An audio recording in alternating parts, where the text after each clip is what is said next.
Jastine Valdez, 24, was laid to rest in her native Philippines today, 6 weeks after she was brutally killed by Mark Hennessy. The 40-year-old snatched her off the roadside in Wicklow, Ireland, on May 19. She was strangled moments later and dumped in a ditch.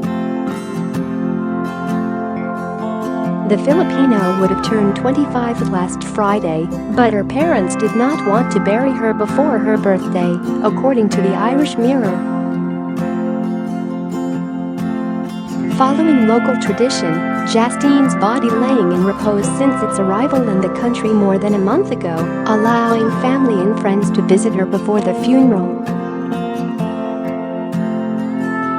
Some 40 days of ceremonies were held to mark the time that has elapsed since her death. A second service was also held in Dublin for members of the Filipino community there. Parents Teresita and Danilo also threw a birthday bash for their only daughter, surrounded by friends and relatives in their rural hometown of Aritao to celebrate her life. They will spend the next 6 months in the Philippines before returning to Ireland in January. Read more top stories from mirror.co.uk. A source told the Irish Mirror they wanted to celebrate their only daughter's life on her birthday before her burial. Family means so much to the close-knit Filipino community. They could not bear to say goodbye to her without marking her birthday with loved ones. After killing Jastine and dumping her body near a disused golf club in Rathmichael, Dublin, Hennessy phoned the drug dealer and bought £175 worth of cocaine in a nearby bar.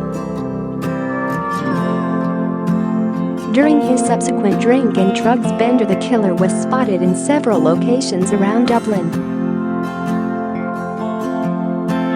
He was cornered in an industrial park the day after he killed Jastine and shot dead by a detective.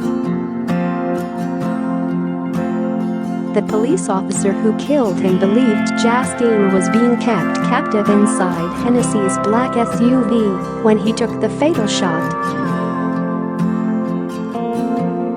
Hennessy took his wife's car the night he abducted Jastine and left a single-word apology in ink on a blood-stained note reading, "Sorry." The Valdez and Hennessy families revealed they met in the midst of their grief in the days after the killing.